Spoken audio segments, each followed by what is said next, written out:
Bienvenidos a Málaga es Cofrade, bienvenidos como un martes más en este 17 de mayo a las pantallas de la Fábrica Televisión Málaga. A lo largo de las 3 próximas semanas vamos a recorrer un camino cofrade donde recordaremos los mejores instantes y grandes entrevistas de invitados, de grandes cofrades, grandes artistas, grandes músicos que han pasado por este estudio. Augusto Pasar, bienvenido. Bien hallado, buenas noches, Félix Gutiérrez. Efectivamente, cuando uno se enfrenta a este tipo de programas, se da cuenta que gracias a la Fábrica de Televisión ya tenemos una historia, y esa historia nos permite también tener una videoteca de la que poder tirar y recurrir a modo de collage, y se da cuenta uno de que el camino ha sido ciertamente interesante gracias a esos muchos invitados, amigos, que nos han venido acompañando. Hablando de camino, hemos dejado ya atrás, aunque para algunos ya parece que hace bastante, en la pasada Semana Santa. Por cierto, creo que se puede tildar de brillante, en líneas generales. Siempre habrá que sacar las connotaciones quizás menos positivas para analizarla por parte de las distintas cofradías y del ente agrupacional para poner remedio de cara al próximo año, pero en líneas generales yo creo que ha sido una gran Semana Santa, había ganas. Después de 2 años sin Semana Santa, desde luego que ha sido tremendamente brillante.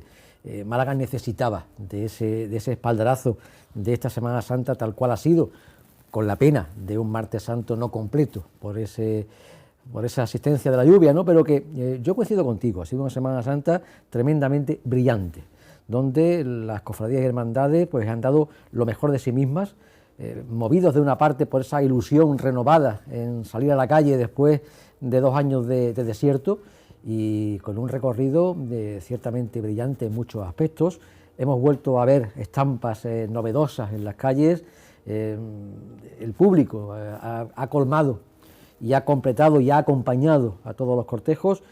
Mejorable, todo en esta vida es mejorable, evidentemente, pero eso quiere decir que estamos vivos. Solamente aquello que no se puede cambiar, se puede decir que ha llegado a un culmen o que se encuentra sin vida. Lo que sí está vivo y es dinámico es aquello que permite ese cambio, y la Semana Santa, y te aseguro además que en ese momento y en estos momentos se está justamente en eso, en ese debate interior para mejorar todo aquello que sea mejorable, que también existe, pero que, como tú dices, en líneas generales es una Semana Santa muy positiva. Y si hablamos de brillantez, y tú has estado presente en ese acto de culminación, de cierre de lo que ha sido el centenario de la agrupación de cofradías de la Semana Santa de Málaga, un centenario con mayúsculas.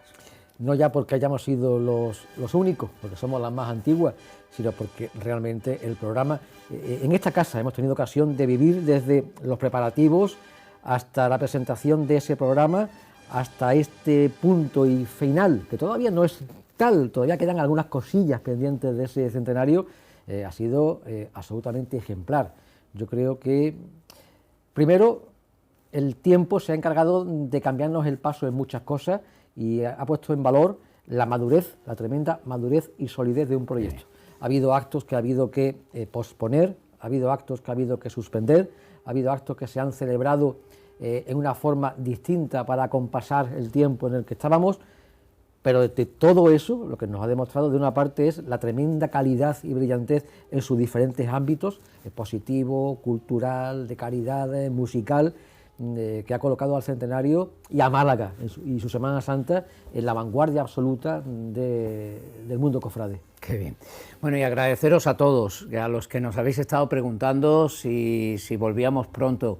Estamos preparando ya, el equipo de Málaga es Cofrade, lo que será una tercera temporada que llegará, Dios mediante, allá por el mes de septiembre. Y queríamos acabar este mes de mayo para tomarnos ese descanso veraniego, cuando cae un poquito la actividad cofrade, que no quiere decir que se deje de trabajar en las cofradías. No, además te digo una cosa, siempre hablamos en terminología del curso cofrade, y los cursos terminan con el repaso. Y yo creo que estos 3 programas que vamos a ofrecer a nuestros amigos, pues, pueden servir perfectamente en ese perfil de repaso de lo que ha sido una trayectoria, como decíamos antes, intensa, y repaso que nos permita enlazar con una espera más o menos breve con lo que va a ser ese nuevo curso que se avecina también apasionante, esa aventura ilusionante allá por el mes de septiembre. Por cierto, he querido también barrer un poquito, hoy que estamos usted y yo aquí, y con 2 fotos que tuve ocasión de realizar, que son las que nos acompañan en el fondo de la pantalla. Sabía que te iba a gustar el inicio, la cruz guía de tu hermandad, de la Real Hermandad de Nuestra Señora de la Piedad. Sí, señor. Preciosa estampa, y también el nazareno tirando para casa de Viñeros, cómo pasó y cómo se alejaba poco a poco por esa calle de Larios.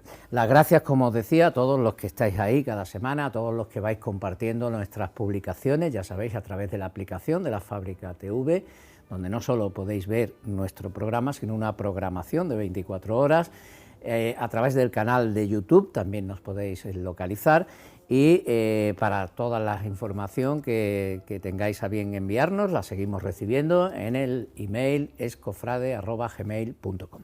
Y como decíamos, vamos a comenzar recordando, porque vamos a hacer un poquito un batiburrillo para recordar a cofrades y a maestros, y en este caso un maestro de la imaginería que nos visitó hace ya tiempo, en la primera temporada, para darse no a conocer, que es conocido de sobra en el ámbito cofrade, pero sí es verdad que hay gente que todavía no había tenido ocasión de relacionarse de alguna forma con este imaginero. Hablamos de Juan Vega, gran persona. Grande, sí, muy grande, una persona que ahora lo podremos refrescar en la memoria de los televidentes, una persona que ha tenido un crecimiento ciertamente espectacular en los últimos años.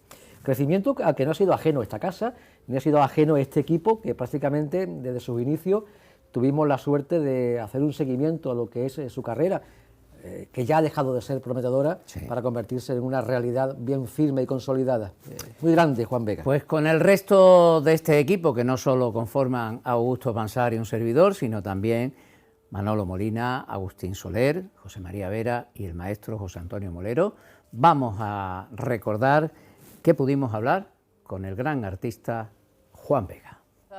Una persona con tu edad, una persona joven, y ha alcanzado un reconocimiento tal que no sé cómo te ha pillado esto.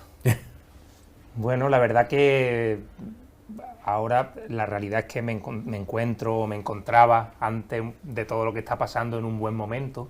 Es verdad que estaba empezando de alguna manera a ver un poco los frutos de todo el trabajo desde que prácticamente era un niño, que es cuando empecé.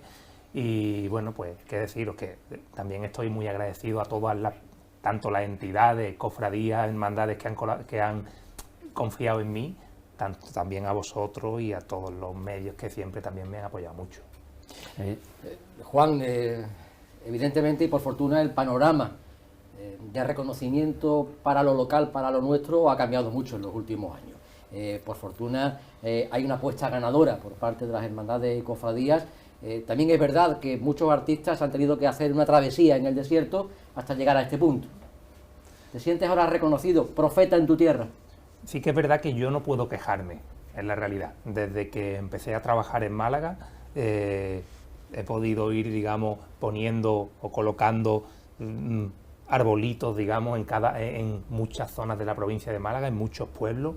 En la capital no sabría decirte, pero seguramente un 30 o un 40% de las hermandades he tenido contacto con ellas, han confiado en mí sus encargos.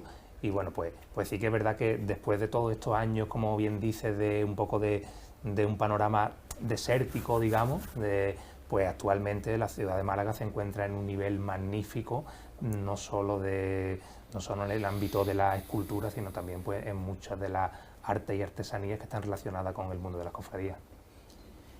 Juan Vega nace y se cría sus primeros años en los aledaños del barrio de La Lagunilla. Ya ves. A mí me ha recordado muchísimo también a mi infancia, que fue muy cercana, y después se va también a un sitio al cual le tengo muchísimo cariño, porque he estado allí 23 años viviendo, como es La Palma Palmilla, y sin embargo Juan descubre que tiene algo, o que siente algo por la escultura, por la talla, no sé. ¿Cómo surge esto en ti, viniendo de estos barrios que también están plagados de artistas, evidentemente?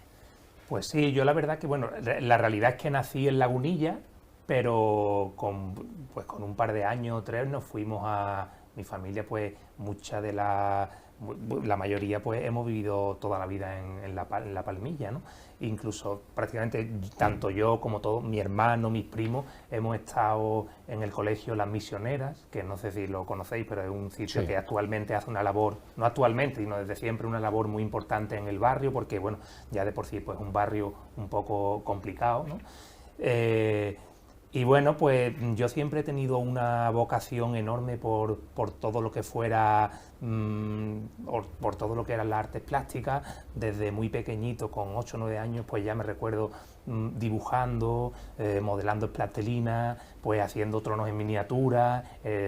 Y bueno, y de alguna forma mi pasión por el arte desde pequeñito, unido a mi pasión por la Semana Santa, pues de alguna manera ha hecho que yo actualmente sea escultor imaginero. Es decir, también el hecho de estar en Málaga, pues ha hecho que, digamos, estas dos pasiones se hayan unido y fíjate, ¿no? Pues actualmente pues la escultura es mi oficio y mi vocación absoluta. Claro, pero que a lo mejor si le preguntamos hoy día a un chaval, una chavala de 7, 8 años, ¿tú qué quieres ser de mayor? Pues seguramente te dirá todas las profesiones del mundo, menos imaginero. ¿Cómo descubre, con el Juan, que si te dan un trozo de barro eres capaz de hacer ahí un prodigio? Pues bueno, al principio de una manera muy autodidacta, ya os digo que yo realmente pues estaba constantemente indagando, pues ya desde muy pequeñito pues me hacía mis visitas a las iglesias de Málaga, a visitar los titulares de las cofradías, pues también intentaba participar en concursos de pintura, en concursos de dibujo, la agrupación por aquellos años, cuando yo tenía 8 o 9 años, pues también hacía concursos. Y bueno, pues yo estaba ahí metido en todo eso, en el ajo, digamos, y bueno, pues es la forma. Ha sido una forma totalmente vocacional, es decir, y mucha gente me pregunta si ha habido algún antecedente en mi familia, y la realidad es que no. Es decir, es que no sé de qué manera, pues bueno, pues en cierto modo yo he sido un poco llamado por el arte, pues desde siempre. Pero llega la escultura por la pintura o es algo independiente. No, yo la escultura la tengo muy metida en la cabeza desde siempre. Es más, siempre pienso que me he llevado mejor con el volumen. Yo pues dibujo mucho a lápiz, hago muchos bocetos, incluso forma parte de la creación artística. Es decir, la obra nace en la cabeza, luego a su vez se traduce a las manos, y la forma en la que tanto yo como artista, como en la mayoría de los casos el cliente, digamos, con un lápiz es como yo realmente empiezo a mostrarle mi inquietud. Pero es verdad que luego donde realmente me siento realizado es con el barro entre las manos. Es decir, ahí es donde yo realmente soy capaz de darle forma al material y donde me expreso, pienso de una manera mucho más libre y mucho más directa. O sea, que la pintura es un medio que te sirve para llegar a ese fin del volumen. Además, digamos. que el dibujo, más que la pintura, el dibujo en sí, un arma que tienen prácticamente todos los artistas, es decir, y es el nacimiento cuando, por ejemplo, tú empiezas a trabajar en una obra artística, pues lo primero es una lluvia de ideas, es decir, pues entonces, con un lápiz en la mano es como tú realmente te empiezas, digamos, a expresarlo todo fuera, ¿no? Y como ya os digo, pues también luego el modelado en barro es lo que me permite, digamos, desarrollarlo ya de una manera más física y más, digamos, en 3 dimensiones, en volumen. ¿Y conserva esos bosquejos de todas tus piezas? Sí, voy conservando un montón de... Tiene que ser muy curioso y muy interesante ver, sobre todo ver esa evolución a lo largo de los años. Sí. Además, hay una cosa también que yo siempre intento transmitirle a la gente, y es que la escultura en sí, digamos, es decir, es un camino tan bonito, es decir, desde que tú tienes la primera idea y haces el primer bosquejo hasta que la obra está terminada, ahí hay un camino muy largo, es decir, y en el que incluso hay, pues, tú no tiras a la papelera, porque normalmente no lo tiramos, pero sí que es verdad que a lo mejor puedes ver sobre una obra, puedes ver infinidad de variaciones, sí, claro, hasta que realmente llegas a la obra definitiva, ¿no? Entonces, pues, esto es un camino, pues, muy complaciente, Lo lógicamente. que sí es cierto que yo creo que esta es la evolución que nos puede pasar a todos. Hablamos del ámbito cofrade, evidentemente, tú que también que conoces de cerca el mundo del arte, sobre todo el mundo de la pintura, pues estoy convencido, o quizás nosotros que estamos negados para la pintura, Totalmente. que yo sepa, Incluso para la escultura. e incluso para la escultura, que somos así, hay que Sí, decirlo. sí. Pero sin embargo, por ejemplo, pues llevamos ya alguna que otra década escribiendo pregones. No vamos a poner los pregones evidentemente a la altura del arte pero que sí es cierto que cuando uno ve lo que hacías hace 15 o 20 años y ves lo que haces ahora, o escribes o dibujas, ahí sí se tiene que notar esa evolución como persona, y habrá mucho más de ti en cada Yo- una de las obras. Yo te he notado una evolución porque me acuerdo cuando yo te conocí fue en aquella exposición Ciudad Jardín, Sí. que fue una exposición sobre Semana Santa que hizo Sí. el distrito de Ciudad Jardín. Sí. Allí es donde yo te conocí. Y desde entonces te vengo siguiendo y la verdad que yo he notado una evolución a mejor, por supuesto, desde entonces. No sé cuántos años hará de eso, pero... Pues unos cuantos, además, yo creo que, claro, hay que tener en cuenta que ahí prácticamente era el principio de mi carrera artística. Ujú. Ahí realmente yo todavía era estudiante en la escuela de arte y empezaba un poco como a asomarme un poco, pues participaba en exposiciones de distrito, participaba, es decir, yo realmente al principio me di a conocer exponiendo piezas en escaparates de la ciudad, es decir, es la única forma que teníamos, todavía incluso no teníamos las redes sociales muy metidas, digamos, de lleno Sí. como ahora, entonces la única forma de darme a conocer a la ciudad era pues de esa manera, ¿no? Pues ahí estaba en el recuerdo esa entrevista con todo el equipo de Málaga Escofrade con Juan Vegas. Qué pedazo de persona y qué pedazo de artista. Y además lo que hemos venido diciendo, Málaga en los últimos años se ha puesto también en primera línea de vanguardia a la hora de crear artistas, artistas creadores, y Málaga también crea artistas en los diferentes ámbitos. Esa soledad que había en los años 80, donde había una traza heroica de quien se atrevía a abrir talleres en Málaga, y ahora, pues por fortuna, son muchos en las diferentes disciplinas las que llevan Málaga por bandera. Y se es profeta, afortunadamente, ya en su tierra.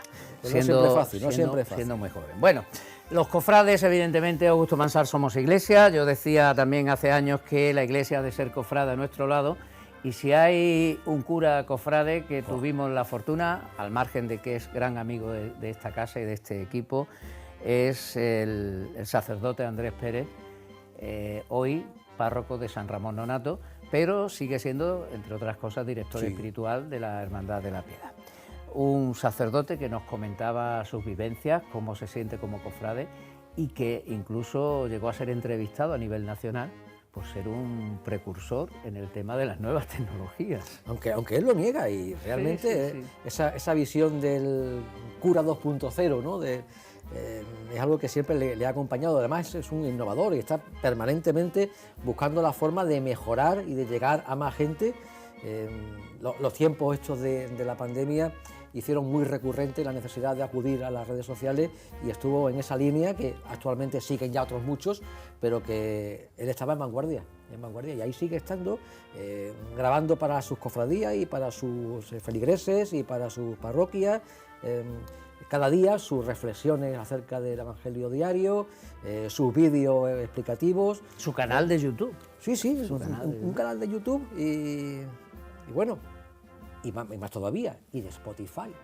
Porque ahora dice, bueno, me gusta más en radio que en televisión, y también tiene sus audios y en Spotify, para que usted vea cómo se van ampliando esa perspectiva de las redes y de los diferentes recursos que nos ofrece la tecnología en la actualidad.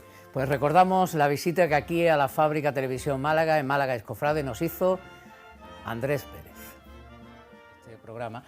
Y sin lugar a dudas, como bien decía Augusto Mansart, tú eres uno de ellos, eres amigo y eres cofrade. También. No es incompatible esto con ser cofrade. No, aunque a veces pueda parecer que sí. Aunque a veces pueda parecer lo contrario, pero no está reñido. Porque Para Andrés nada Pérez nosotros. es hombre de trono, Sí, señor. no solo es director espiritual, evidentemente, como decía Augusto, de la Real Hermandad de la Piedad, sino hombre de trono de pasión. Efectivamente, desde hace ya 22 años. ¿Y eso qué te Pues llamó mira, a sacar un trono? en Es una Semana Santa? historia un poco particular, porque En mi casa, mi madre sí ha sido semana santera, para que nos entendamos, pero mi padre poco. Mi padre, el hombre que en gloria esté, pues no era muy cofrade, o más que nada porque no le gustaba meterse en follones ni en todas estas historias. Y bueno, pues yo creo que como buen hijo, todos los hijos somos un poco rebeldes y nos rebelamos ante nuestros padres y estas historias. Y a mí la Semana Santa, pues desde pequeño me ha gustado mucho, muchísimo, ¿no? Yo oía un tambor y una corneta y ya se me ponían los pelos, pues, de 1,5 metros, ¿no? Y nunca me atreví a decirle a mi padre, oye, mira, me quiero apuntar a una cofradía, porque sabía que me iba a decir que el dinero no me lo iba a dar. Y entonces, pues nunca me atreví, ¿no?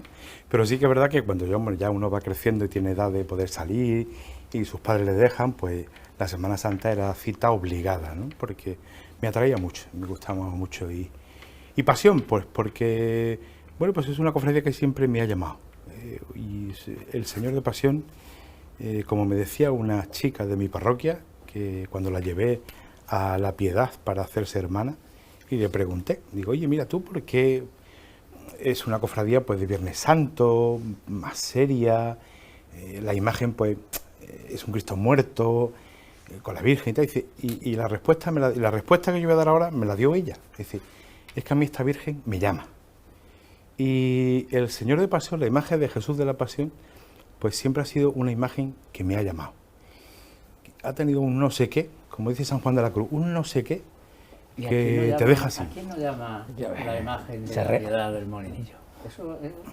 Yo he tenido la suerte de vivir desde pequeño y hasta los 8 o 9 años y ya en su día lo conté, pues muy cerquita del Molinillo. Tenía unos amigos cuando estaba la antigua capilla, que vivían prácticamente encima, y muchas tardes pues íbamos a merendar a su casa y siempre algo te transmite, es algo especial. Y yo creo que eso también, no sé si estarás de acuerdo, en las capillas que tenemos callejeras en Málaga gozan de una devoción peculiar, seguramente el agua, claro, el Molinillo, Dolores del Puente.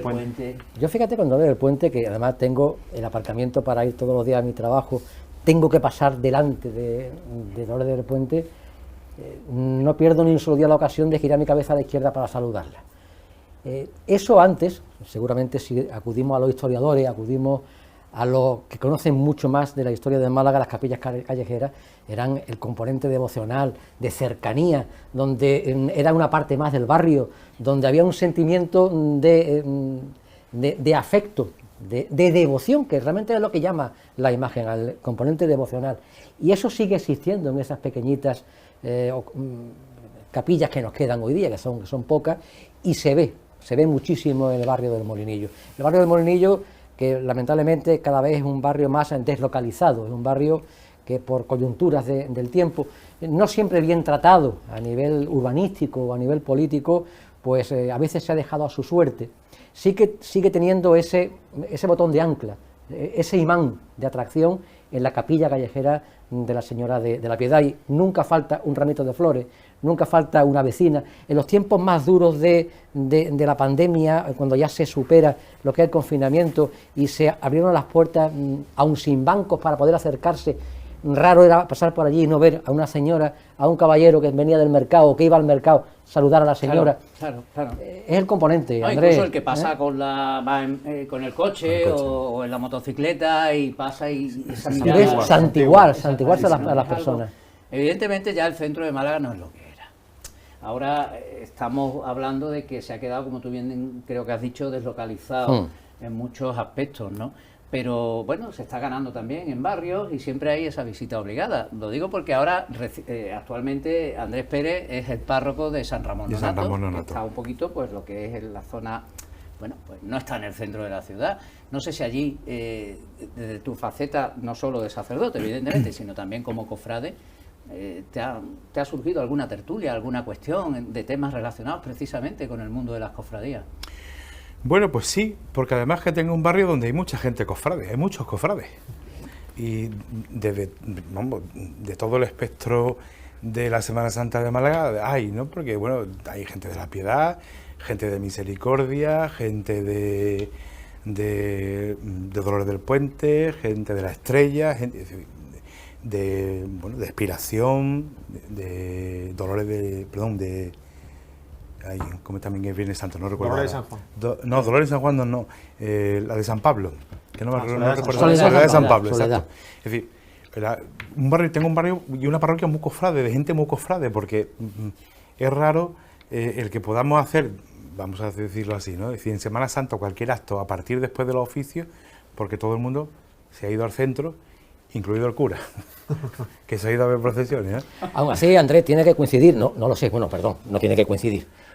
Pienso que todavía faltan muchos pasos para que la iglesia sea un poquito más cofrade. Entonces, yo te pregunto si el cofrade cuando entra a una iglesia no se siente como el hermano pequeño o el hermano pobre dentro de una comunidad religiosa que puede ser la parroquia con otros grupos, mucho mejor mirados desde la iglesia, mucho mejor valorados desde el clero, y el cofrade poco menos que tiene que entrar pidiendo perdón. Bueno, históricamente sí. Es decir, históricamente, bueno, está claro que ha habido cierta reticencia, ¿no?, entre el clero y las cofradías, ¿no? Especialmente después del Concilio Vaticano II, en los años 70, con esa gran crisis, donde, bueno, hay que reconocerlo, y debemos reconocer el clero, yo creo que debemos reconocerlo, pues que muchos de ellos pensaban, o pensábamos, vamos a meternos todos, de que, bueno, pues con el devenir de la historia y con el devenir de las cosas, pues la religiosidad popular y concretamente la Semana Santa, pues podía desaparecer, con lo cual, pues es algo que ya, voy a decirlo muy brutamente, ¿no? Es decir, nos lo quitamos de en medio, parece, ¿no? Sin embargo, no ha sido así, ¿no? Los que dijeron aquello, tanto de un sector como de otro, es decir, del sector progresista como también del sector más conservador, que pensaban así, bueno, pues se equivocaron. Es decir, y la religiosidad popular hay que darle el valor que tiene, que no es poco, ¿eh? Es un valor grande. La religiosidad popular tiene un valor muy grande. El Papa Benedicto, el Papa Francisco, en sus últimos documentos, habla de la religiosidad popular como algo que puede ayudar a que esa fe que a lo mejor pues está un poco dormida o parece que está un poco así aletargada, pues pueda resurgir, ¿no? Con lo cual tenemos ya un punto de partida. Evidentemente ha habido también pasos, es decir, también ha habido un acercamiento por parte del clero hacia las cofradías, ¿no? Es decir, bueno, pues yo creo que se han ido dando pasos, ¿no? Que tenemos que seguir dándolo, por supuesto, ¿no? Es decir, tiene que haber un acercamiento. Ser cofrade es ser cristiano, como tú decías hace unos pocos de programa cuando, bueno, pues anunciaste que Pasión me había elegido para hacer el pregón. Bueno, pues eso que tú decías es una realidad. Es decir, la Iglesia siente también que los cofrades son Iglesia. Ah, qué bien. Mira, me viene, porque yo lo dije en el Teatro Cervantes en el 2014, cosas que en ese momento que tú estás, o como cuando vamos a dar un pregón a cualquier sitio, pues en ese momento las palabras se las llevan, pero luego queda escrito. Y yo lo dije, los cofrades somos Iglesia, pero también la Iglesia ha de sentirse cofrade a nuestro lado. No, por supuesto, es decir, eso está claro. Pero yo creo que eso también va en la persona también, me refiero a una parroquia en concreto, ¿no? Tú estás en San Ramón Nonato, como, en fin, has pasado por muchos sitios, comenzaste creo que en Comares. Benamargosa, Comares, Alto de Negro y Triana. Oh. 4 pueblecitos de la Sarquía. Ahí está. Vaya ruta. Y después a Nerja, que fue donde nos Después, conocimos, al menos exactamente. nosotros. Tú no sé, lo conocerás desde bastante antes. Mi familia lo conoce desde bastante antes. Sí, sí, sí. Y ya cuando yo llegué a Málaga. Pues el sacerdote Andrés Pérez, qué entrañable persona, sí señor, buen amigo. Y tenerlo cerca es un lujo. Yo personalmente tengo la suerte de compartir con él buenos ratos, y la verdad es que es un privilegio su cercanía. Además está para todo, absolutamente Sí, para todo. cierto En lo último que ha estado es en prestarnos una paellera y un buen pie para hacer un arroz para la hermandad. Fíjate Qué las bueno, cosas más qué variopintas. bueno. Vamos a hablar de música también, vamos a centrarnos porque tras el confinamiento, con todo esto de no poder acercarse unos con otros, realizamos una cantidad de programas importantes a través de aplicaciones como Skype, y en este caso concreto nos fuimos hasta el archipiélago canario para hablar con un malagueño que está afincado por razones laborales en Canarias, pero que es un referente en la música cofrade y yo creo que de alguna forma un sabio a la hora de componer. porque es intimista y a veces al que tiene esa característica como personaje público de ser intimista le cuesta, pero cuando crea, hablamos de Miguel Pérez. Un maestro. Y además, como él mismo nos dice y nos confesaba en esa entrevista, un maestro cofrade, porque se nota a la hora de componer, a la hora de llevar al pentagrama los sentimientos, que sabe para lo que está escribiendo y componiendo, sabe para quién es y para qué finalidad lo está haciendo. Y si difícil ha sido el camino para muchos artesanos, también lo ha sido para los músicos en una ciudad pues con una poca variedad, un poco bagaje de marchas dedicadas a los titulares, hasta la eclosión definitiva que viene por los años 90, donde personas de Artola encontraron sucesores muy dignos y de un alto nivel, entre ellos, como no, Miguel Pérez. Sus composiciones las escuchamos permanentemente en las calles y son patrimonio muy importante de las cofradías y hermandades de Málaga. Pues vamos a ver precisamente esa entrevista, esa charla que todo este equipo mantuvo con el gran artista y maestro de la música, Miguel Pérez.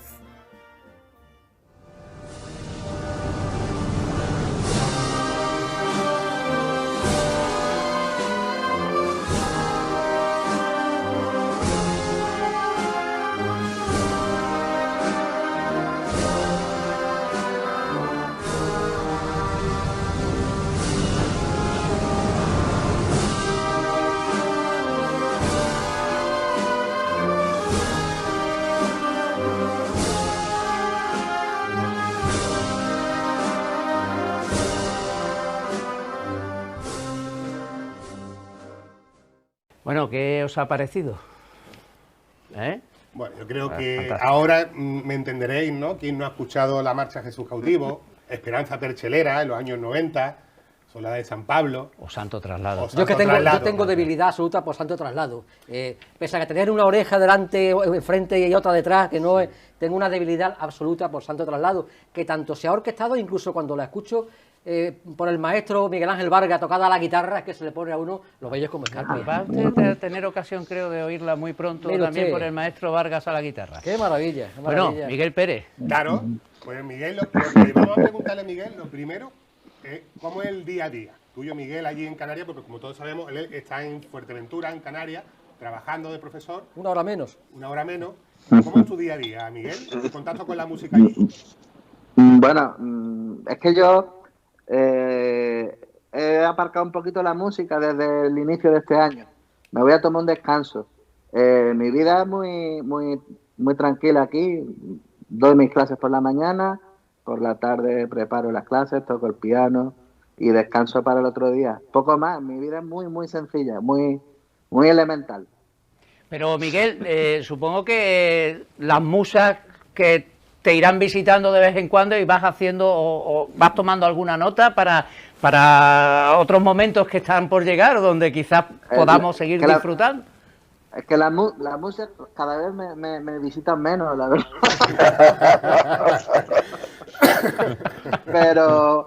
pero bueno, es que me he visto con la necesidad de distanciarme un poco de estos 30 años que he dedicado a escribir música y verlo con distancia y quizá dentro de un tiempo, pues a lo mejor volveré, pero ahora necesito, digamos, verlo con distancia. Me lo ha pedido el cuerpo y así lo he hecho. Porque seguro Miguel, que él es capaz de escuchar una Isa y hacer una sinfonía. Vamos. Agustín. Aquí hay un folclore precioso, sí. Claro. No, yo preguntaba, porque las musas, bueno, de vez en cuando es posible que vengan, pero sí es cierto que las musas vienen cuando uno se pone a trabajar, cuando uno se pone con una rutina de trabajo en ese sentido, ¿no? Como decía Picasso, que la inspiración existe si te pilla trabajando. Si efectivamente. Entonces, no, yo en realidad siempre estoy con la música, ¿no? Yo desde que me levanto hasta que me acuesto la pienso, la siento y la practico en todo lo que hago. Todo es música para mí. Sí. Pero trasladarla al pentagrama y trasladarla a una sala de conciertos es de lo que yo ahora voy a prescindir por un tiempo. Pero la música no no la puedo dejar porque es, digamos, mi alimento vital, si no me moriría. Claro. Claro, pero Miguel, en estos 30 años de carrera, como tú has dicho que tú llevas, componiendo, desde que compusiste, creo que fue Azote y Columna, fue tu primera obra para la Semana Santa. Y la última fue Nazareno del Paso del año pasado, si no me equivoco. No, hay una última que, bueno, hay dos últimas que no se han estrenado. Una para Mayor Dolor, que se iba a estrenar precisamente el 28 de marzo del año pasado, pero ya sabes lo que ocurrió. Claro. Y otra que escribí para Cristo de la Clemencia. Ajá, sí, la restauración verdad, de Miñarro, de... Sí, de la cofradía del mutilado. Y lo que te quería preguntar, Miguel, en este tiempo, ¿tú cómo consideras que ha evolucionado tu música? Desde que la primera obra que hiciste. Pues voy más a tiro fijo en cuanto a pretender lo emocional, ¿no? Yo la música no la pienso tanto analíticamente, sino la pienso más, vamos, que no la pienso, que la siento directamente, ¿no? Y lo que procuro es trasladar una emoción al oyente, es lo que yo busco, más que otro tipo de cuestiones que también son respetables, pero yo lo que busco es estremecer. Una pregunta, Miguel, en tu perspectiva. Evidentemente ya se puede hablar de una prolífica carrera musical. ¿Han cambiado mucho los tiempos para la composición? Ahora que hoy día todo es digital, que encontramos programas que prácticamente, bueno, pues te hacen las composiciones y gastamos menos rotulador, menos bolígrafo y menos papel para hacer un pentagrama. Yo creo que más que el problema a la hora de escribir está el problema en escuchar. Creo que los tiempos que estamos viviendo son tan rápidos que el ser humano no se toma esa pausa para escuchar y saborear los detalles mínimos en una composición musical, que es de lo que estamos hablando. Creo que en ese sentido el ser humano va hacia atrás, porque las prisas a veces no son buenas. Hablabas de que tu recorrido actual a la hora de composición va buscando un poco esos sentimientos, ¿no?, de la persona, y a mí me gusta preguntarle a los invitados o ahondar un poquito en sus sentimientos, ¿no? ¿Cómo descubre Miguel Pérez que la música va a formar parte en el camino de su vida? Bueno, desde muy pequeñito yo he estado escuchando música en mi casa porque mi padre era mecánico de máquinas placaperras, estas máquinas antiguas, y él me traía a la casa los discos, no sé si os acordáis de esas máquinas en las que se ponían esos singles musicales. Claro. Entonces esos vinilos pequeños que pasaban de fecha me los traía mi padre a casa. Entonces yo siempre estaba escuchando esos disquitos y creo que a partir de esos disquitos fue cuando yo me enamoré de la música. Gracias a mi padre, sin saberlo. Qué curioso, qué curioso. Y hay mucha diferencia cuando uno se enfrenta a una composición en función de cuál sea su destino. Me explico, cuando vas a componer una obra, ¿el trabajo es distinto si es una obra religiosa o es una obra profana? Bueno, en mi caso yo no hago distinción porque yo intento expresarme, yo quiero, digamos, reflejarme en lo que hago. Entonces, para mí no hay distinción entre lo religioso y lo profano musicalmente, o sea, porque yo lo que estoy es expresándome tal como yo veo las cosas. No sé, es como un autorretrato musical. Es que eso que comenta Miguel, yo lo considero algo muy importante, es la clave.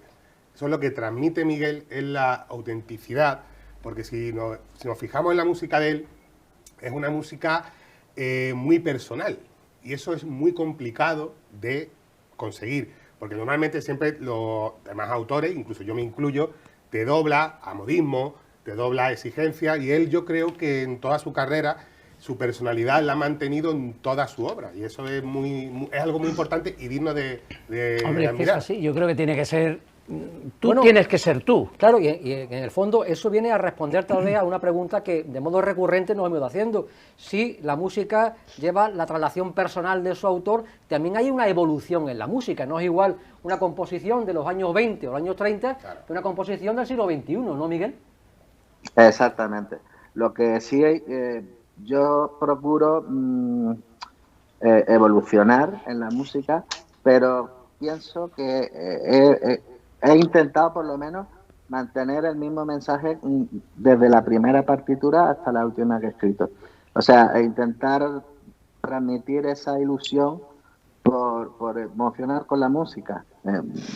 No cansarme, porque muchas veces de tanto escribir uno se puede... y yo he pretendido mantener esa ilusión. He estado muy atento, escuchando las indicaciones y las respuestas del maestro, y qué bien lo entiendo.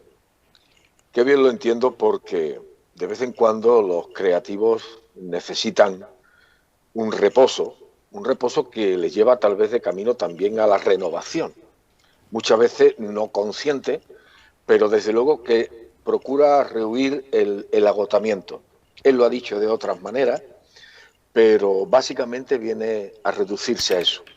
Si la música, entiendo maestro, es emoción, y si la música es expresarse uno mismo a través de un elemento escrito en un pentagrama, entiendo perfectamente que cuando hay un nivel de agotamiento que necesite un reposo para ir de camino a la renovación, ese descanso hay que tomárselo. He visto muchísimas veces a lo largo de toda mi vida, en todos los campos creativos, pictóricos, escultóricos y también musicales, por supuesto, esa necesidad vital de echar el freno. Entrañable esa charla que pudimos mantener aquí en Málaga, Escofrade, con el gran compositor, el gran cofrade Miguel Pérez. Tendremos música también la próxima semana en este recordatorio que estamos haciendo, pero ahora vamos al ámbito cofrade, Augusto Mansart, que como decíamos a micrófono cerrado, año de bastantes cambios. Eso es, ha sido un año donde ha habido muchas elecciones, elecciones que realmente correspondían al año anterior, pero que por razones sanitarias se han venido a posponer a este año 2021, y eso ha provocado, bueno, pues muchísimas elecciones en las corporaciones nazarenas, que ha dado lugar pues a nuevos hermanos mayores. Posiblemente, bueno, como con carácter de ejemplo o como representativo de ellos, pues llamamos a este estudio al hermano mayor de la Hermandad de la Piedad, a Francisco Ibáñez, que nos acompañaba, aunque han sido más los que han venido pasando por nuestro micrófono. Sí, Álvaro Guardiola, bueno, han sido muchos los Jesús Díaz, que han estado por nuestro... Carlos López Armada. Sí. Pero bueno, pues a la hora de hacer este collage y este repaso de fin de curso, bueno, pues traemos a Francisco Ibáñez. Pues nos quedamos precisamente con esa entrevista, también aquí en este estudio que realizamos con Francis Ibáñez, hermano mayor de la Real Hermandad de Nuestra Señora de la Piedad. Y digan, bueno, pues este chico, qué joven, mira, de hermano bueno, mayor, chico, ya de chico poco. Hermano mayor de la Piedad, Viernes Santo, ¿cómo llega Francis Ibáñez a la Piedad? Claro, siempre, seguramente, alguna circunstancia te empujó, te viene por la familia, te viene por algún amigo, no sé. Pues mira, mi familia de toda la vida ha sido perteneciente al Rico. De hecho, mi abuela vivía muy cerca. Mi tío Paco Carreón, que no sé si, me imagino que lo conoceríais algunos, siempre durante muchísimos años ha estado acompañando al preso. Y bueno, pues era la cofradía de la familia. Pero yo empecé a trabajar en correo por los avatares de la vida y porque un amigo nuestro, vamos, uno que estudiaba precisamente con Augusto también, me dijo, oye, mira, que mi padre dice que podemos ir trabajando este verano en correo y demás. Empezamos a trabajar. Estudiaba, ¿no? Mientras estudiábamos. Claro. Empezamos allí a trabajar en correo en verano, a lo mejor 2 mesecillos, 3 mesecillos, nos sacábamos un dinerillo. Y bueno, pues estando allí metido, pues me acuerdo perfectamente que había un hermano que en aquel entonces era el fiscal de la cofradía, era Emilio Escalera, y Emilio Escalera pues empezó a hablar conmigo y me estuvo convenciendo, oye, mira, vente para la cofradía, qué tal, qué igual, bueno, pues ya está. Pues me fui para la cofradía, allí estuve, y ya cuando estaba, nada más que llegar a la cofradía, pues resulta que la que estaba de secretaria, que era Elisa, me propuso, dice, oye, ¿tú serías capaz de ser vicesecretario? Bueno, yo la verdad que, bueno, llegaba, tenía 19 años, era la primera vez que estaba en esa cofradía, yo había salido de Nazareno, por supuesto, en el Rico, pero en fin, yo nunca había tenido la vivencia esa de la cofradía, claro. A pesar de estar muy metida mi familia en la cofradía del Rico, pero no había tenido tampoco la vivencia de estar yo metido en la cofradía. Total, que bueno, pues empecé y bueno, pues a raíz de ahí empecé como vicesecretario, lo acepté, llegó un momento en el que la secretaria tuvo sus problemillas y a consecuencia de esos problemas, el que estaba de aquel entonces como hermano mayor, que era Miguel Olmedo, me dijo, ¿tú serías capaz de ser secretario? Digo, bueno, pues a ver, lo intentaremos, vamos a probar. lo intentaremos. Y bueno, pues lo intenté. También tuve la ayuda del que ha sido mi anterior hermano mayor, de Javier Torres, que en aquel entonces en Correos era el jefe de la tarde de certificado. Y bueno, también con él hice una buena amistad a partir de ahí. Y bueno, consecuencia de esa amistad fue que él también estaba en la cofradía y entonces nos íbamos juntos a hacer las cosas que nos hacían falta como secretarios. Muchas veces nos daba las 10, las 11 y las 12 de la noche porque salíamos de trabajar a las 10 de la noche y muchas veces intentábamos escaparnos sobre las 9:30.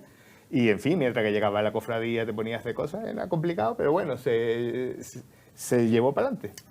Aún así, antes de cocinero fue también fraile, porque Francis no solamente llega a la Piedad, sino que, como ha dicho con el Rico, pero tiene un bagaje cofrade, porque hasta hemos compartido varales en la Hermandad de Sentencia con la Virgen del Rosario, sí, señor. con 7 varales. 8 años saqué yo la Virgen del Rosario. Que no se llega. No, con esto y no recuerdo, tú sacaste también una Virgen de los Dolores, la Virgen de los Dolores de Expiración. Cuando nos llamaban a toque de cornetín, pues que había que echar una mano también. Eso. Ahí estuvimos también un año. Yo creo que el año que peor fue la pobre de la Virgen de los Dolores, pero bueno. Pero mire usted, don Félix, mire usted que cuando un servidor dio el primer pregón de su vida, que fue para la Hermandad de la Piedad, tuvo Miguel Olmedo la imprudencia de coger también a otro chavea, que fui yo, para dar ese pregón. Quien me presentó en ese pregón fue Francis. Entonces era fiscal de la cofradía. Entonces, bueno, pues mire, fíjese lo que es el recorrido. Yo con esto lo que pretendo también es que nos demos cuenta todos y los jóvenes que van llegando también, que aquí no se trata evidentemente de llegar y besar el santo, como se suele decir, ¿no? Que hay un camino de trabajo, un camino de entrega, un camino de esfuerzo. Bueno, pero en mi caso yo creo que casi por lo que he contado fue llegar y besar el santo, porque a mí me sorprendió que sin ser nada en la cofradía, sin conocerme prácticamente pero el ejemplo nadie, de que no había barreras, no había puertas, no había obstáculos, que llegabas y tenía la posibilidad de trabajar. Pero sí es cierto que había no es el caso de a lo mejor otras corporaciones que sí te han pasado por puesto... varios puestos. Ya, claro, he pasado por varios puestos, lógicamente. He tenido posibilidad de conocer todas las responsabilidades que conlleva. He estado de fiscal unos cuantos años también, pero unos cuantos bastante, vamos, como 12. Hombre, la Piedad yo creo que es una cofradía y una imagen en concreto muy querida por Málaga. Sí, yo no sé, tú, Francis, cuando te encuentras por primera vez a solas con la Piedad, no digo ya el Viernes Santo con todo lo que hay alrededor, pero algo te tiene que cautivar ahí. Hombre, te puedes imaginar, ¿no? si te llama... Es que nada más que lo que es la escultura en sí te llama la atención. Porque, claro, es lo que es y eso es difícil de asumir si tú fueses la madre o fueses el hijo. Sí, evidentemente. Es complicado. Pero la verdad es que la talla como talla es una talla impresionante, la verdad. Hay que verla de cerca para comprobar. Eso te iba a decir. Para comprobar la talla. La unción que tiene esa imagen, hay que estar cerca de la Piedad. Hay que estar cerca de la Piedad y además hay que darse cuenta, estando cerca de la Piedad, lo que la Piedad significa para mucha gente y lo que la Piedad significa para un barrio en el que se encuentra, como el Molinillo y el entorno, evidentemente. Es decir, esos tiempos que Manolo Molina, con ese conocimiento, tantas veces nos ha transportado a las capillas callejeras, tantas veces que nos ha llevado a esa costumbre que en Málaga aún pervive en algunas escenas, como puede ser en la calle Agua o en el Molinillo, y ver a la gente que sale del mercado, la gente que pasa por delante y se para un ratito, o se santigua, o sencillamente se sienta en el banco a echar 5 minutos de charla. No solamente eso. Y más esa capilla, que en esa capilla se da una circunstancia muy especial, que suele ser también coincidente con lo que ocurre en todas las capillas callejeras, de esas características, grandes, de dimensiones suficientes como para poder contener una imagen devocional. En esa capilla también la Virgen de la Piedad no lleva ahí siglos y siglos y siglos. No, que va. Es absolutamente increíble la enorme devoción. Y ahí es donde viene una palabra que a mí me encanta, que es el arraigo. Porque el arraigo es una fórmula magistral que nadie tiene la fórmula, pero que sabemos que existe. ¿Por qué una imagen determinada, en un momento determinado, en una ubicación determinada, despierta la pasión devocional que despierta? Es un misterio de la fe, pero es lo que ocurre, porque en esa capilla históricamente en el siglo XVII, en el siglo XVIII, han pasado Cristos de la Aspiración, ha habido imágenes que no eran la Piedad, eran otras anteriores. Pepe Jiménez Guerrero, en uno de sus estudios, demuestra la existencia de un Cristo de la Expiración precisamente en el siglo XVIII, si no me falla la memoria. Cristo del Socorro, creo que también Cristo del hubo Socorro, otro. efectivamente, son capillas que vienen siendo portales devocionales que van cambiando a lo largo del tiempo hasta que llega la Gran Señora. Y cuando digo Gran Señora me estoy refiriendo a un Cristo que está caído en los brazos de su madre, pero ella es la que se hace el alma de esa Manolo, capilla. porque tú hablas de sentimiento y de lo que te atrapa, pero yo creo, nadie puede discutir tu arraigo con el Señor de la Misericordia, con el Chiquito y con la Virgen del Campo, me lo iba a decir a mí? evidentemente. Pero a ti te cautivó la Piedad. Sí, yo sé Totalmente. que... Muy mucho, porque has sido casi Totalmente. compañera tuya día a día durante muchos años. Totalmente. Y yo llegué a ella casi por casualidad, como consecuencia lógica, precisamente por mi propio trabajo. Porque yo aparcaba en la cercanía, por cierto que tenía que dar muchas vueltas Sí, para ya poder ves, como las que aparcar tengo que dar yo. todos los días. La misma que tengo que dar yo. A lo largo de más de 20 años. Y oye, como que si no me pasaba por allí y miraba para adentro, como que me faltaba algo, ¿no? Y llegó el día que vi la capilla abierta, y cuando entonces no tenía todavía la protección de cristal, y cuando la tuve aquí, Es que cambia mucho. Se te tatúa dije, con en la- razón es se la tatúa, dueña, se tatúa dije, en el con alma. razón es la dueña del barrio, porque a mí me capturó también. Pero tú no te puedes imaginar la satisfacción que te causa ir, por ejemplo, este sábado pasado, sin ir más lejos, estaba yo en el Mercadona, que los hermanos mayores también compramos de vez en cuando, y, y estando en el Mercadona me encontré a alguien que es de La Paloma, que además ha sido pregonera de la Semana Santa de Málaga. Ana Y María me- Flores. Ana María Flores.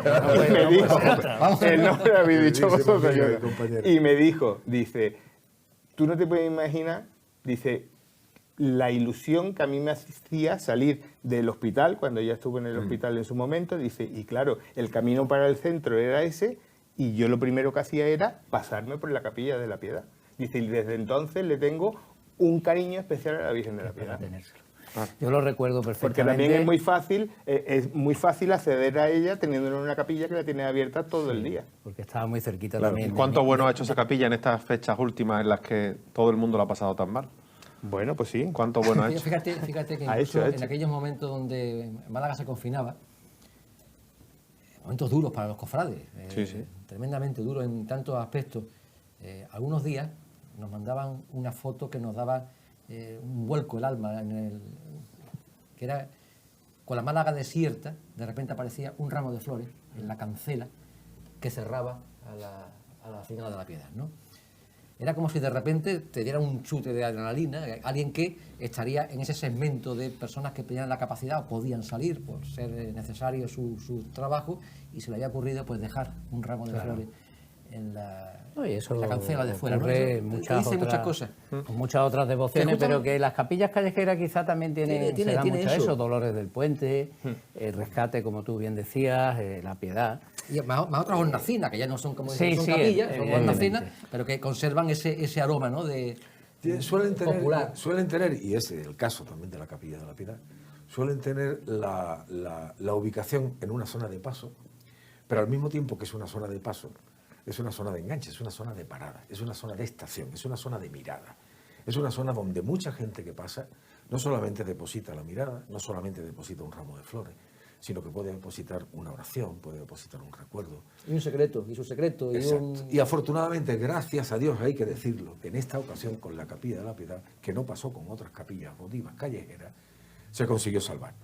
con una pequeña modificación en el espacio urbano. Un pequeño retranqueo de unos 7 metros, pero está en el mismo sitio. Un meneíto que a mí yo nunca terminé de entender, el meneíto, pero me imagino que técnicamente por algún motivo sería. Bueno, pero ahí se ha ganado también pero se consiguió rescatar. Manolo, ahí había una vivienda. También te puedo decir que yo tampoco entendía en principio el meneíto, como tú dices, pero hay que reconocer que la Virgen está bastante mejor que estaba. La capilla anterior se encontraba en muy mal estado. Me consta. Y había una humedad tremenda. Yo la recuerdo desde que tengo uso de razón, porque me bautizaron en San Felipe y en la misma acera donde está la Capilla de la Piedad en la esquina había una perfumería muy antigua que tú eso no te acuerdas, no. Francis. Yo era muy chiquitín, pero la hermana de mi abuela estaba casada con el señor que llevaba la perfumería, no tenía ni hijos ni nada, yo iba muchas tardes allí. Y luego mis compañeros de colegio vivían en un balcón que estaba prácticamente encima de la Piedad, pegado al lado, y allí íbamos a merendar por las tardes y entonces teníamos la merienda y debajo la capilla. A la vez. Claro, es una cosa... Que ya que hablábamos con él, Sí, ya que hablábamos sigamos. de esos tiempos de pandemia, sí, fíjate, llegamos al verano de 2021,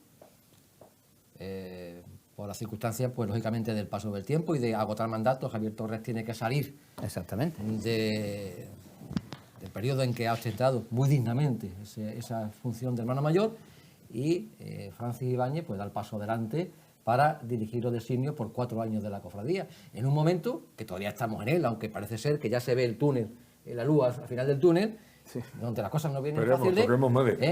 Tocaremos. Francis, aunque yo de primera mano lo sé porque te acompaño en ese viaje, para nuestros espectadores, Claro. ¿qué pasa por la cabeza?